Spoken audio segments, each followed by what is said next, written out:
Time দক্ষিণ কোরিয়াতে। ভারত বাংলাদেশের মধ্যে সম্পর্কের অবনতি যে জায়গা পর্যন্ত পৌঁছেছে, সেখান থেকে এখন যেদিকে এটা মোড় নিতে যাচ্ছে রাইট নাও, সেখান থেকে আসলে রাষ্ট্র টু রাষ্ট্র একটা সম্পর্ক আহ, আন্তর্জাতিকভাবেই আমার মনে হয় যে একটা ছিন্ন হতে যাচ্ছে। কেন? এতদিন যাবৎ ধরেন রাজনৈতিক দল টু রাজনৈতিক দল, মানে হচ্ছে বিজেপি অথবা বাংলাদেশ আওয়ামী লীগ, আমরা রাষ্ট্র টু রাষ্ট্র না, দল টু দলের মধ্যে একটা সম্পর্ক ছিল। বাট আজকে আমাদের বাংলাদেশের যে একটা প্রতিবেদন আসছে, বা আমাদের বা সরকারের পক্ষ থেকে, আইন আদালতের পক্ষ থেকে যেই একটা তদন্ত রিপোর্ট আসছে, সেই তদন্ত রিপোর্টের মাধ্যমে ভারত রাষ্ট্র আপনার একটা প্রশ্নের ভূমিকায় চলে যাচ্ছে। আর এটার ইফেক্ট কী হবে আমি সেটা জানি না, তবে ভারতকে নিয়ে এবার ইন্টারন্যাশনালি কিছুটা খেলার চেষ্টা করছে বাংলাদেশ।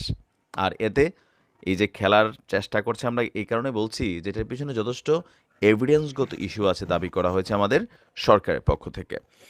দর্শক, আপনারা জানেন যে বাংলাদেশে বিভিন্ন সময় আওয়ামী লীগ সরকারের আমলে ব্যাপক গুমের ঘটনা ঘটেছে। এখনও শত শত পরিবার, হাজার হাজার পরিবার, তারা জানেই না তাদের পরিবারের প্রিয় মানুষটা তিনি কি জীবিত আছেন, তার জন্য কি মানে মৃত্যুবার্ষিকী করা উচিত, মানে তার জন্য কি অপেক্ষা করা উচিত। অনেক বউ বৈশা আছে যে হয়তো জামাই ফিরে আসবে, বাট হয়তো এই মানুষগুলো মরে গেছে, মাইরা ফালানো হয়েছে, অথবা কোনো না কোনো এক অজানা আয়না ঘরে বন্দি আছে। তো এরকম যেই বিভিন্ন গুমের ঘটনাগুলো ঘটছে, সেই ঘটনাগুলো নিয়ে আপনার একটা তদন্ত কমিশন গঠন হয়েছিল। এখন এই তদন্ত কমিশন আপনার বলছে যে বাংলাদেশে বিভিন্ন গুমের ঘটনায় ভারতের সম্পৃক্ততা পেয়েছে তদন্ত কমিশন, মানে এই গুমগুলো করার পেছনে ভারত সরকার এখানে ভূমিকা রেখেছে। দুই দেশের মধ্যে বন্দি বিনিময়ের কার্যক্রম এবং আটক ব্যক্তিদের সম্ভাব্য পরিণতি সম্পর্কে গোয়েন্দা তথ্য তুলে ধরতে গিয়ে কমিশন তাদের প্রতিবেদনে বলছে, বাংলাদেশে গুমের ঘটনায় ভারতের সম্পৃক্ততা জনসমক্ষে একটি আলোচিত বিষয় হয়ে দাঁড়িয়েছে।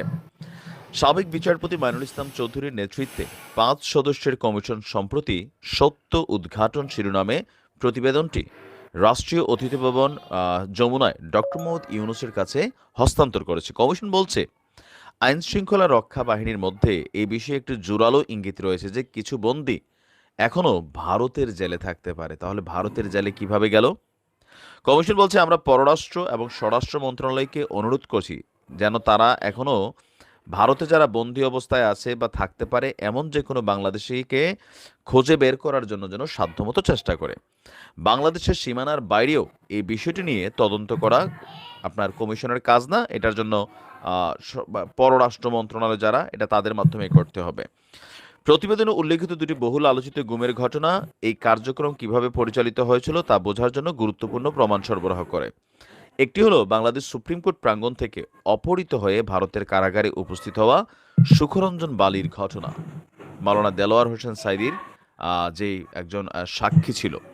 অপরটি হলো বিএনপি নেতা সালাউদ্দিন আহমেদের ঘটনা, যিনি সম্প্রতি বাংলাদেশে এসেছেন এবং এখন রাজনীতিতে তিনি বেশ সরব। আহ, এসব ঘটনার পাশাপাশি হুম্মাম কাদের চৌধুরী বলছেন, তার কারাগারের বাইরে হিন্দি ভাষায় কথা বলতে শোনা যেত, যেখানে বলা হচ্ছিল ওকে কখন ধরা হয়েছে, কোনো তথ্য এত দিয়েছে কি, ইনফরমেশন এখন কিভাবে পায়? জিজ্ঞাসাবাদ হয়েছে, ইত্যাদি। কমিশন বলছে, সালাউদ্দিন আসলে আহমেদের ব্যাপারে বাংলাদেশ ভারত বন্দি বিনিময় ব্যবস্থার কিছু কার্যপ্রণালীকে এখানে উদাহরণ হিসেবে তুলে ধরা হয়েছে।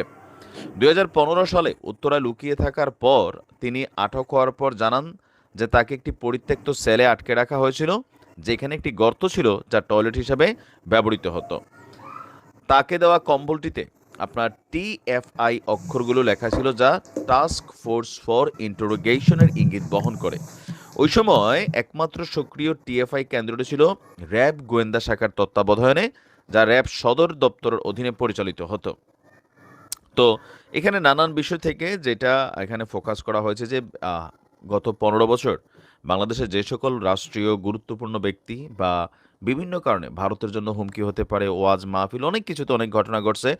আর এখন যতটুকু বোঝা যাচ্ছে যে এগুলা ভারত অনেক সময় নির্দেশনা দিত যে তাদেরকে গুম করে ফেলো, অথবা ভারতের কোনো টিমই সরাসরি বাংলাদেশে এসে অপারেশন চালাতো। এমনটা কিন্তু অনেক যারা মানে বিশ্লেষক আছেন তারা বিভিন্ন সময় কিন্তু বলার চেষ্টা করেন যে এখানে রয়ের অসংখ্য এজেন্ট ছিল, তারা যেই মানুষটার কোনো কথা ভারত বিরোধী হইতো, ভারত সরকারের স্বার্থ বিরোধী হইতো, তাদেরকেই টেকনিক্যালি হয়তো আমাদের দেশে কতিপয় সদস্য আছেন যাদের মাধ্যমে এই গুমের ঘটনা ঘটা হইতো। ইভেন পরবর্তী সময় তাকে বাংলাদেশে রাখার ঝামেলা হলে তাকে ভারত নিয়ে যাওয়া হতো।